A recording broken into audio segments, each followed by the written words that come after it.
Olá, queridos, estamos começando mais uma aula no nosso canal. Se inscreve aí, ativa o sininho aí para receber as notificações, fica por dentro, estamos sempre colocando conteúdo novo para você estudar. Fica conosco, vamos ter uma aula muito especial hoje sobre ainda o período colonial brasileiro.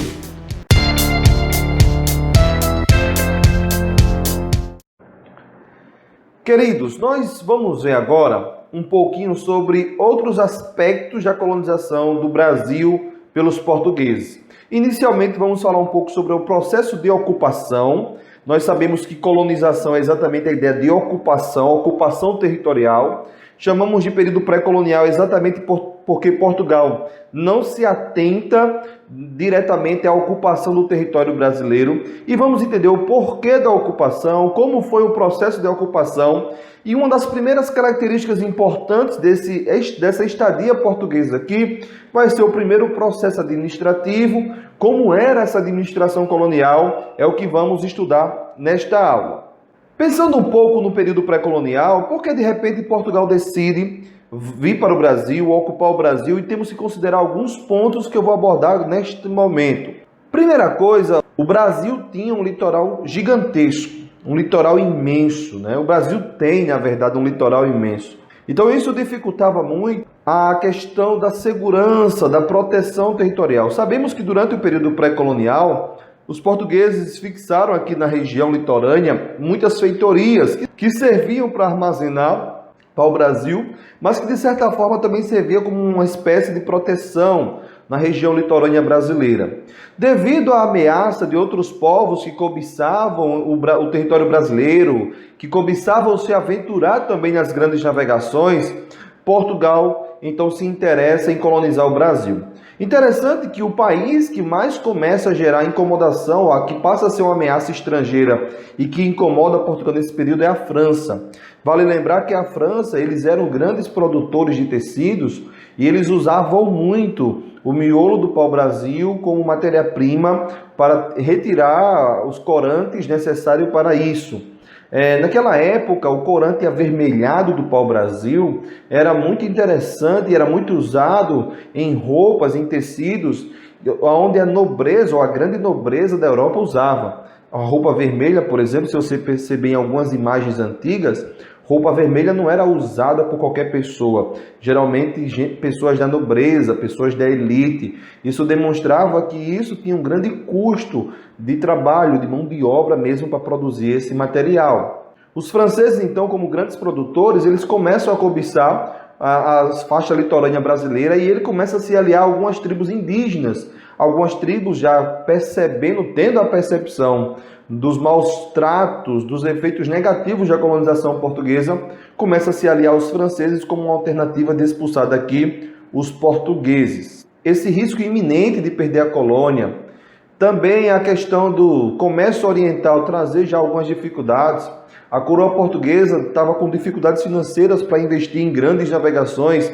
Percebia então que estrategicamente colonizar o Brasil poderia ser uma saída interessante devido à proximidade territorial, a localização geográfica privilegiava muito essa navegação para o Brasil e eles também começam a pensar na alternativa e essa alternativa vai ser um dos motivos também para a ocupação do território brasileiro, que vai ser a questão de desenvolver aqui uma especiaria ou uma produção que fosse lucrativa e eles escolhem a cana-de-açúcar, que a gente vai falar em outra aula sobre isso, sobre a economia açucareira, mas a cana-de-açúcar passa a ser uma estratégia também, uma motivação para os portugueses virem para o Brasil, ocuparem o Brasil e começar esse processo de ocupação e exploração. A cana-de-açúcar tinha essa finalidade. Em 1530, Portugal decide então ocupar o Brasil. A pessoa escolhida para desenvolver essa missão tão difícil era o Capitão-Mor, que foi assim nomeado, um homem chamado Martim Afonso de Souza. Martim Afonso de Souza ele vem para o Brasil com mais ou menos 400 homens.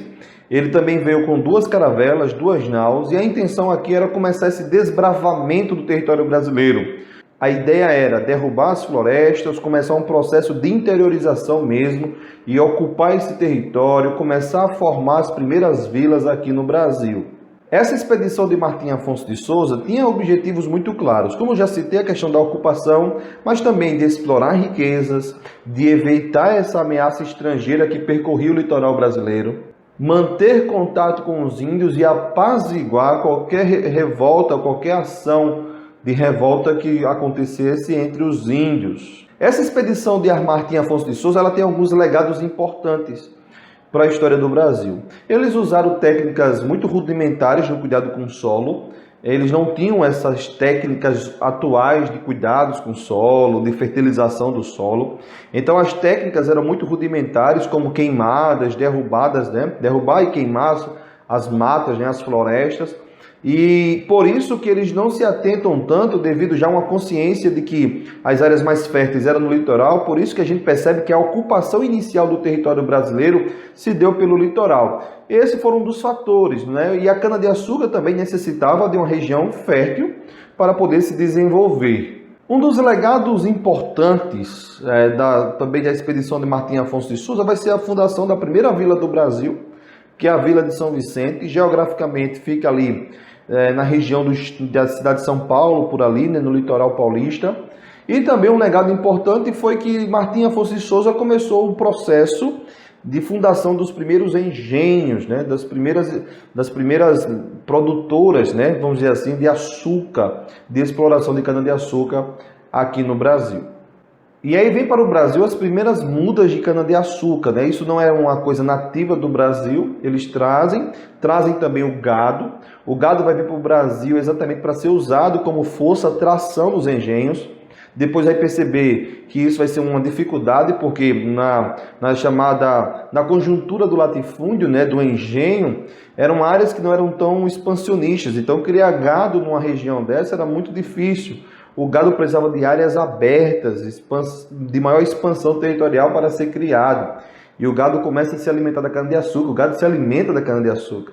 Então isso gerou um transtorno mais na frente. Mas inicialmente, devido aos grandes moinhos que existiam para moer a cana, eles precisavam de algum instrumento de força-tração e eles vão usar estrategicamente o gado. Apesar que com o tempo, novos modelos, novos maquinários de tração vão surgir. E esses maquinários vão usar a própria força do homem, a força do escravo. A gente vai discutir isso mais à frente nas próximas aulas sobre a economia açucareira e também sobre a sociedade colonial.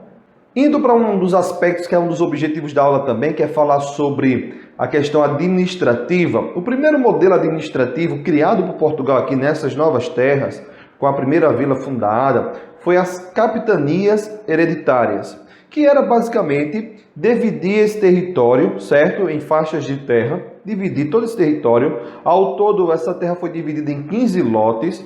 Eles dividiam esses lotes, dividiam toda essa área que pertencia a eles, segundo o Tratado de Tordesilhas, dividiram todo em faixas e doavam a um donatário. O donatário era aquele que recebia, alguém de confiança, alguém da nobreza, que recebia essa honraria do Estado português, que era uma terra e tinha a missão principal de administrar essas terras. Vale lembrar que desde a chegada de Martim Afonso de Souza já começou um processo de ocupação. Além dessas capitanias, também existiam as sesmarias, que eram pequenas porções de terras dentro da capitania, que também eram doadas para as pessoas, principalmente começar ou iniciar essa produção de açúcar. Os documentos que legitimavam essa ação dos donatários, essa doação aos donatários, existia a carta de doação e existia o foral. Vamos falar desses dois documentos. A carta de doação era o documento que estabelecia a doação ao donatário, certo? Ele não podia passar essas terras para ninguém, ele não poderia pegar essas terras e fazer qualquer negócio com elas, não podia. Em caso que o donatário não tivesse herdeiro, porque capitania hereditária se refere a isso, né? Era uma questão hereditária, passava de pai para filho. Na ausência de um herdeiro, o rei poderia retomar essas terras, poderiam tomar essas terras e fazer o que quisesse com ela, ou passar para outro donatário. Haver essas possibilidades legalmente na chamada carta de doação. O foral era mais um documento de direitos e deveres. Nesse documento estabelecia que ele poderia doar sesmarias, estabelecia que ele poderia também escravizar índios, que ele poderia também exercer a justiça e explorar as riquezas. Ele tinha que também, nesse documento, aí vem a parte mais dos deveres, pagar 1/5, né? Era um imposto que era dado ao rei de tudo que era produzido e fundar vilas. Isso era um dever que ele tinha. Vale lembrar que a gente vai falar muito sobre o quinto quando falar da mineração, mas 1/5 já era um imposto muito comum nesse período, desde a época do açúcar. Era a 5ª parte de tudo que era produzido, era destinado à coroa portuguesa, era destinado ao rei. Então, gente, existiam várias capitanias aqui no Brasil, várias capitanias. E essas capitanias, elas tinham nomes que é muito semelhante aos estados atuais do Brasil, mas tinham nomes bem distintos, né? Bem diferentes. Como São Vicente, Santana, Santo Amaro, Itamaracá, Paraíba do Sul, Espírito Santo, Porto Seguro, Ilhéus, Bahia, Pernambuco, Ceará. Então eu li aqui para vocês rapidamente sobre essas capitanias que existiam. Ao todo se falava que no início haviam 12 donatários que receberam essas terras. Nessa região que fica o Rio Grande, né, o Rio Grande do Norte, se eu não me engano era João de Barros e Aires da Cunha, os primeiros donatários dessas terras aqui. O sistema de capitanias, de fato, ele não conseguiu prosperar, ele não deu muito certo. Vamos pontuar aqui alguns fatores que levaram ao fracasso do sistema de capitanias. Primeira coisa, o descaso dos donatários. Muitos donatários recebiam essas terras e tinham dificuldades, e eu vou falar outras dificuldades que eles tinham para administrar, para cuidar dessas terras, e isso gerava por parte de alguns um descaso, um descuido, não tinham mais interesse, alguns não se sabe nem um paradeiro, se chegou a ver o Brasil, não como foi esse processo. Naquela época, vale salientar, e eu vou falar daqui a pouco sobre isso, que era um dos problemas, a questão da comunicação. Então, o paradeiro dos donatários também era difícil de ser fiscalizado ou sondado pela coroa portuguesa. Cabe também à coroa portuguesa também um legado de culpa, porque houve um certo descaso da coroa portuguesa na manutenção, na administração, na fiscalização aqui dos donatários, da sua atuação política aqui na América. Então consideramos também um certo descaso da coroa portuguesa nesse sentido. Houve também um crescimento desigual das capitanias, as que mais prosperaram vai ser a de Pernambuco e de São Vicente, isso devido ao açúcar. Então essa disparidade fazia com que outras não tivessem uma condição econômica tão relevante e sofressem com ataques, com problemas sociais, com problemas políticos, revoltas indígenas, que é um dos problemas sociais mais comuns do período. Então isso também acarretou, essa disparidade econômica, de potencial econômico, também acarretou no fracasso das capitanias. E outros dois pontos importantes é a distância do reino, como eu já citei, essa comunicação era inexistente, né? Era difícil, hoje a gente se comunica instantaneamente devido a esse processo de aldeia global, mas naquela época era muito difícil, não havia WhatsApp, não havia Facebook, não havia rede social. E um outro fator também, que foi um dos grandes problemas para a manutenção das capitanias hereditárias, com certeza, foram as revoltas indígenas, os ataques indígenas. Alguns donatários não resistiam. Até aqui, há histórias que aqui no Rio Grande, né, houve conflitos entre as tribos potiguaras, né, potiguares, contra os donatários aqui. Então isso é um dos reflexos também dessa decadência das capitanias hereditárias. Houve algumas mudanças então devido a esse cenário, né, de problemas com as capitanias hereditárias, tá? O que foi que mudou? O rei de Portugal então decidiu escolher uma pessoa de sua confiança, uma espécie de vice-rei, para vir para o Brasil e assumir a responsabilidade de administrar principalmente esse território, de exercer a influência política, judicial mesmo, jurídica, né, de controlar e explorar as riquezas dessa colônia. Então foi criado o chamado Governo Geral. O primeiro governador-geral enviado para o Brasil foi Tomé de Souza, em 1548. A gente vai falar daqui a pouco de alguns aspectos importantes desse governo geral, mas eu queria só salientar que as capitanias hereditárias elas continuaram no Brasil até o século XIX, certo?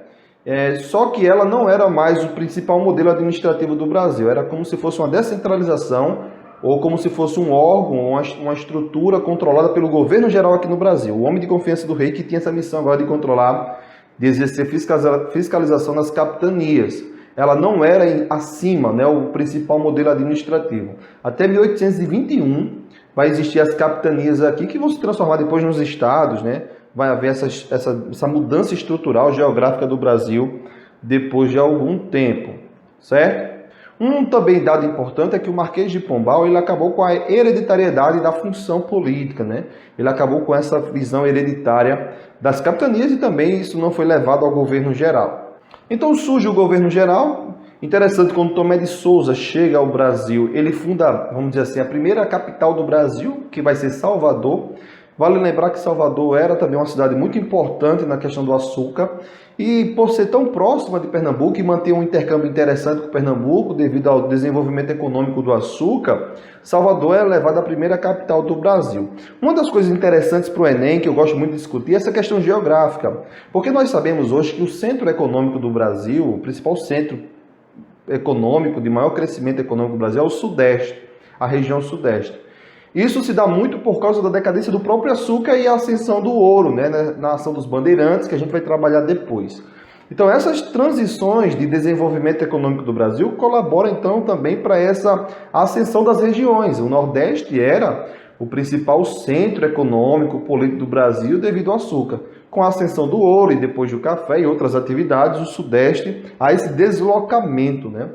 Passa também a haver uma mudança também na questão social, né? Porque havia uma forte ruralização da sociedade brasileira na época do açúcar, né? Tudo se desenvolvia dentro do engenho. Com a descoberta do ouro, com o crescimento da região das Minas Gerais ali, e isso vai levar a um processo muito forte de urbanização. Então, percebam que essas atividades econômicas, elas geram mudanças significativas, na questão geográfica, na questão social, na questão política. Isso é muito interessante. Isso aqui é só um adendo sobre esse contexto, tá bom? Vamos perceber aqui os objetivos. Quando Tomé de Souza chega no Brasil, havia objetivos muito claros destinados pelo rei para ele, para o governador-geral. Qual era o objetivo, então, desse governador-geral? Qual era a grande missão que eles tinham? Primeiramente, possibilitar a ampliação da produção açucareira, possibilitar o crescimento econômico do Brasil. Promover também suportes para a exploração da colônia, ser uma base importante para poder facilitar o processo de exploração. Eles também tinham a função de auxiliar os donatários, de fiscalizar as capitanias. Na administração da colônia existiam algumas funções também que auxiliavam o governador-geral, que existiam aqui nessa prática administrativa, né? Existia o ouvidor-mor, que era o responsável pela justiça, o provedor-mor, que era o responsável pelas finanças, e o capitão-mor, que era o responsável pela defesa. Nesse período de governo geral, surgiu também uma instituição muito interessante, principalmente nos vilarejos, nas comunidades que iam surgindo nas vilas, nos povoados, que eram as câmaras municipais. Essas câmaras municipais eram um poder local, certo? Existia o poder local das câmaras municipais, as capitanias e o governo geral. Olha só como vai criando a ideia de estrutura de poder no Brasil.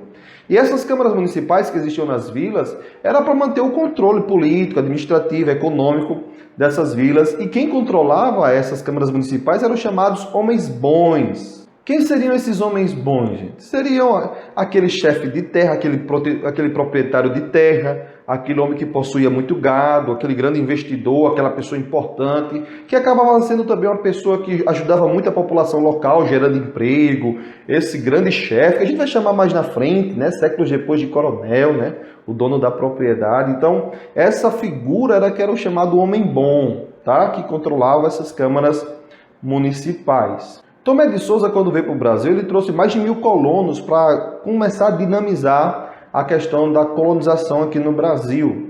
É nessa viagem também que chegam os primeiros jesuítas. Os jesuítas, eles vêm naquele contexto de combate à reforma protestante, contra a reforma católica. Eles vêm da missão da chamada Companhia de Jesus, e a missão era catequizar, educar, civilizar os povos indígenas. E na viagem de Tomé de Souza veio um importante jesuíta, que foi Manuel da Nóbrega. E depois vem José de Anchieta e outros importantes padres, né, pessoas ligadas a essas missões religiosas, e eles vão cooperar muito, principalmente nas principais cidades do Brasil, para o surgimento das primeiras escolas. Tem um legado muito interessante a chegada dos jesuítas aqui no Brasil. Tomé de Souza também incentivou outras práticas agrícolas, incentivou a criação de gado aqui no Brasil. Como eu disse, construiu a primeira capital do Brasil, que foi Salvador. Mas também houve alguns problemas aqui no Brasil na época de Tomé de Souza, por exemplo, perseguição a algumas tribos indígenas, como os Tupinambás. Ele organizou expedições pelo interior do Brasil, chamadas entradas nesse período, que eram expedições para explorar ainda mais riquezas do território brasileiro. Em 1553 chega ao Brasil um novo governador-geral, depois do governo de Tomé de Souza, que vai ser Duarte da Costa. Duarte da Costa ele enfrentou um momento muito difícil no seu governo, que foi a invasão francesa ao Rio de Janeiro, né, a chamada França Antártica. Essa França Antártica ela tinha o apoio de algumas tribos, principalmente os tamoios, que era uma tribo que era unida aos franceses. Eu falei no início o porquê dessa união. E eles conseguiram colonizar de fato o Rio de Janeiro. Até dizem que o Rio de Janeiro, né, foi fundado, até dizem, né, que o Rio de Janeiro foi fundado pelos franceses. Há histórias muito curiosas sobre a chegada dos franceses aqui. O governo francês era muito católico, mas mandou aqui, como era uma região para eles tratada como uma região de muitos bárbaros, né, eles mandavam foragidos, pessoas que eles não tinham muito interesse em que a vida fosse preservada, mandavam corsários também. E nessas vindas de foragidos, de pessoas que eles não tinham muito interesse, o governo francês, de preservar, eles, influenciados por um grande pensador, vamos dizer assim, uma grande influência do protestantismo, João Calvino, mandou muitos pastores, né, os pastores protestantes aqui para o Brasil. E há um relato que foi no Rio de Janeiro, a primeira confissão de fé, a confissão de fé Guanabara, né, que foi criada por esses pastores. Mas depois, devido a um atrito com um capitão, na época, Villa-Guignon, mais ou menos assim o nome, dos franceses aqui no Brasil, houve um atrito devido à questão do culto, né, que eles celebravam um culto, a cerimônia lá da hóstia, né, que os católicos usam lá, a questão da transubstanciação, e para os protestantes eles tratavam como só uma questão de memória, né, de trazer à memória o sacrifício de Jesus. Bem, uma questão bem teológica, gerou uma discussão muito séria, na qual esses pastores foram mortos, né, por autoridades da coroa francesa aqui no Brasil na sua volta para a França. Bem, isso aqui é um capítulo à parte, mas para você ver algumas curiosidades, alguns acontecimentos que marcam essa presença francesa aqui no Brasil. Então, um dos primeiros grandes problemas que Duarte da Costa enfrentou, com certeza, foi essa invasão francesa e essa colonização do Rio de Janeiro. Os jesuítas também entraram em conflitos, né, com o governador devido à questão do uso da mão de obra. Muitos colonizadores usavam mão de obra indígena, escravizavam indígenas, e houve até uma permissão do próprio governador para a escravização indígena. Isso gerou muitos atritos com os jesuítas. Manuel da Nóbrega e José de Anchieta fundam nesse período também a primeira escola, né, o primeiro colégio, se eu não me engano foi o Colégio de Piratininga. Foi uma escola fundada por esses dois padres jesuítas. Em 1558, depois do governo Duarte da Costa, foi o governo de Mendes Sá. Mendes Sá ele conseguiu expulsar os franceses foi um calo no pé de fato dos portugueses, eles saíram do Rio de Janeiro, depois foram para o Maranhão, lá fundaram a França Equinocial, até o nome de São Luís, né, que é a capital do Maranhão, é uma cidade que o nome é em homenagem ao rei Luís XIV da França, né, então tudo isso se remete a esse contexto. Mas só que Mendes Sá conseguiu, juntamente, se não me engano, com o seu sobrinho, que agora me fugiu o nome, eles conseguem expulsar os franceses e retomar o domínio português no Brasil, principalmente nessas regiões que tinham sido atacadas e tomadas pelos franceses. Ele também é conhecido pela sua expansão aqui da produção açucareira, investindo, incentivando, financiando. Houve até um início aí de uma relação com a Holanda, né? Aqui no Brasil, eu vou falar disso depois em economia açucareira, mas aqui no Brasil, Portugal tinha toda a questão de produzir o açúcar bruto e os holandeses refinavam e distribuíam. Houve uma ascensão, houve uma produção, aumento da produção de açúcar no governo de Mendes Sá. Foi o início também do tráfico de escravizados, né? Esse tráfico de escravos, percebendo, eu vou trabalhar isso também depois, percebendo a dificuldade em manter a escravização indígena, pela proteção da igreja e também por uma questão econômica, viam-se como uma grande alternativa nesse mercantilismo, esse tráfico de escravos, e vai iniciar também nesse governo de Mendes Sá. E ele conseguiu ainda ampliar os poderes das elites locais, né? Dos homens bons, os líderes das câmaras municipais. Há alguns historiadores que comentam que houve alguns documentos que davam a esses homens mais autoridade, davam a esses homens plenos poderes locais, sendo submetidos ou sendo abaixo simplesmente do governador geral, estando abaixo simplesmente do governador geral. Ele não tinha nenhum tipo de bloqueio para exercer o seu poder político ali nas câmaras municipais. E a gente sabe que essa estrutura de governador geral durou durante todo o período colonial, essa estrutura de poder, tá certo? Então isso aqui, gente, é as características, primeiramente, da ocupação, como foi esse processo de ocupação do Brasil lá com Martim Afonso de Souza, e como foi que Portugal começou a estabelecer suas primeiras estratégias administrativas, com as capitanias hereditárias e também com o governo geral, tá bom? Espero que tenham entendido. Qualquer coisa comenta no vídeo aí, mas lembrem, se inscreve no nosso canal, ativa as notificações aí no sininho e fica por dentro de tudo que a gente está produzindo para o seu bem, para que você consiga estudar e se dar muito bem nos vestibulares e no Enem. Um grande abraço!